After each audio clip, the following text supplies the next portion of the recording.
now has demonstrated it's now first breaking out, and would not surprise me that while they both go up over time, that silver from here to say the end of the year actually has more of a percentage gain than gold. I think one of the big stories that's come out in that, besides the tremendous short position, and there is that we're learning more and more two key things for silver. One, the surprising industrial use militarily wise. That's not something that's been discussed till recently, until we start to realize how much silver is being used in military weapons and things. But then also that China has now been going around the world buying silver directly from miners. The recent breakout in silver has caught the attention of investors, with prices reaching levels not seen in over a decade. Analysts like Peter Grandich believe the case for silver's continued rise is stronger than ever. While silver has historically been more volatile than gold, and this time a combination of market factors could fuel even greater gains in the months ahead. One key factor driving silver's upward trend is its increasing industrial use, particularly in military applications. This demand, coupled with China's direct purchases of silver from miners, is putting pressure on the already tight supply. As these trends continue, the fundamentals for silver appear more robust than ever. At the same time, the BRICS nations, Brazil, Russia, India, China, and South Africa are moving away from the US dollar, further boosting the appeal of precious metals. As these countries develop new trading systems, bypassing the dollar, gold and silver are seen as safe haven assets in this changing global economic landscape. With global tensions rising from the Middle East to Ukraine, investors are turning to precious metals for security. As geopolitical uncertainty grows, the demand for silver and gold is likely to remain strong. According to Grandich, while both metals are poised for further gains, silver might deliver even higher returns by the year's end. Now we'll show you the best clips of the latest interview, but first, smash the subscribe button and turn on notifications so you do not miss out our daily recaps. Enjoy the episode. 21 in our planning group, especially, where most people are just general market people, they're not gold oriented. And I said, listen, for pure capital gains, I think gold's going to outperform both stocks and bonds. And they're like, especially bonds. How could you tell me, And I just feel through 2024 was my line that gold would outperform both of them. And it has. And what's interesting, when this year began again, I said, for the year on its own, gold will outperform stocks. And what's really amazing is, I get these weird emails. I guess some people don't have much else to do in life. Elijah, God bless them. And, how could you tell people to put everything in gold and all? And yet they all rave about Bitcoin. And they rave about a person that tells them not even to spread the money among different cryptocurrencies, just put it all in Bitcoin. So all over the media, there's people telling you Bitcoin's going to the moon, Bitcoin's going to 1 million, put it all in Bitcoin, Bitcoin. And yet I use something that worked for a couple of thousand years. Central banks are buying it like there's no tomorrow. They're not buying Bitcoin, they're buying gold.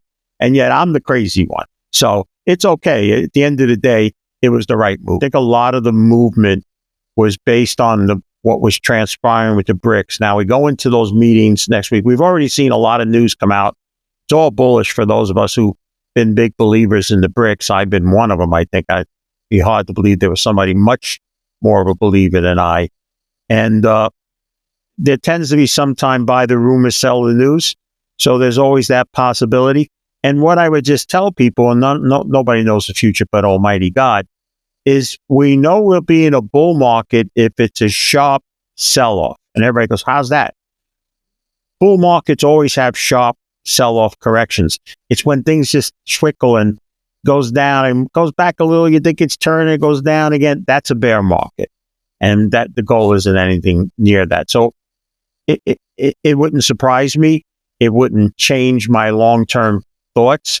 But it's hard to talk about resistance because we're at levels we've never been before. The only resistance I think somebody would talk about is a psychological number, which would be 3,000. The thing to talk about, which is something that Pete Grandich has not spent decades talking about. And the silver bugs used to get mad because I always felt it was like kissing your sister compared to owning gold, is that silver now has demonstrated it's now first breaking out, and would not surprise me that while they both go up over time, that silver from here to, say, the end of the year actually has more of a percentage gain than gold. I think one of the big stories that's come out in that, besides the tremendous short position, and there is that we're learning more and more two key things for silver. One, the surprising industrial use militarily wise. That's not something that's been discussed till recently, until we start to realize how much silver is being used in military weapons and things. But then also that China has now been going around the world buying silver directly from miners. And these all just bode well. So other than healthy, normal consolidation and correction, both of them's least resistance is higher, not lower. In today's news recap, silver soars as gold hits yet another record high.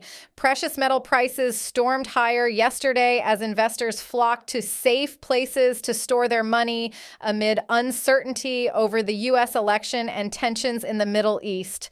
Gold hit a record high of $2,740 an ounce, and silver topped $34 an ounce for the first time since 2012. Gold has risen more than 30% this year, while silver is up 43%. The rise in precious metal prices has been driven by expectations of further interest rate cuts by central banks around the world, as well as worries about the U.S. election result and conflict in the Middle East. The U.S. Federal Reserve and the Bank of England are widely expected to cut rates again early next month, while the European Central Bank did so last week. The People's Bank of China has also got in on the act, cutting rates yesterday in a bid to revive the world's second largest economy. Lower interest rates tend to boost the gold price because it becomes relatively more attractive to investors. Bullion is also seen as a safe asset in uncertain times. With 2 weeks to go until polling day, the U.S. election looks to be on a knife edge, while investors are also nervous about developments in the Middle East. The outlook for gold is quite bullish, said Joni Teves, a strategist at UBS, who is tipping it to hit $3,000 next year. He added, there are a lot of risks around the next few weeks with the U.S. election coming up. We could be in for some choppy price action. Now we'll show you the best clips of the latest interview, but first, smash the subscribe button and turn on notifications so you do not miss out our daily recaps. Enjoy the episode. Predicted of what it's now about to do 1 million times in the last 10 years. Okay. From some, good people, some people that are always saying it's going to the moon, but good people. But the argument now for it has never been better. The fundamental argument, and it ties into just what is happening on the world stage in terms of people's concerns about paper assets. I think that's the thing that's not being spoken about. I still find the financial service industry as a whole completely out of it to try to even begin to understand what is happening regarding the BRICS, the change coming in monetary systems, the introductions of new trading partners that will not be looking to use the dollar or even some of the Western world systems. These are all things that are partly assisting the metals movement, but Wall Street has no misunderstanding. I keep going back to, it wasn't that long ago when I was speaking to some young financial advisors. I don't think any of them were over 40 and many of them were under 30. And when they said he's going to talk about the BRICS, I heard one say to the other, he's going to talk about the housing industry. That's how it's not everybody like that, but there really is a neglect. And what I don't believe people can't get away with is what's happening in the world now impacts us. We're not a generation or 2 generations ago where the United States could be separate from the world and not be insulated from anything else that happens around there. And we have huge problems. Think about this, Elijah. Sorry for going on, but this is really important. We have clearly the Middle East in the most dire situation it's been in a couple of decades. I mean, this could really go worse than anything we've seen in any record time. We see the Ukraine situation not getting better. We see now North Korean soldiers going to Russia to fight on Russia.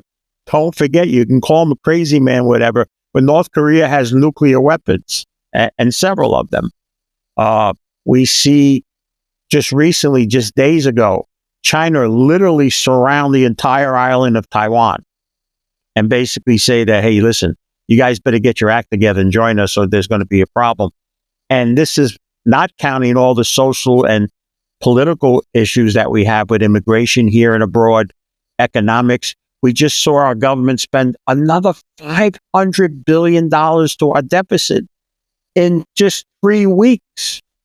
It's all, I hate to say it, but all the doom and gloom that people say, oh, I heard that for years. And well, now the perfect storm has basically come together for it and all. And that also is the underlining support to the metals. I tell you this much, I feel much happier owning gold here and not worrying about a 30 or 50% correction. I think that's completely off the table, but there can be a 30 to 50% fall in the stock market.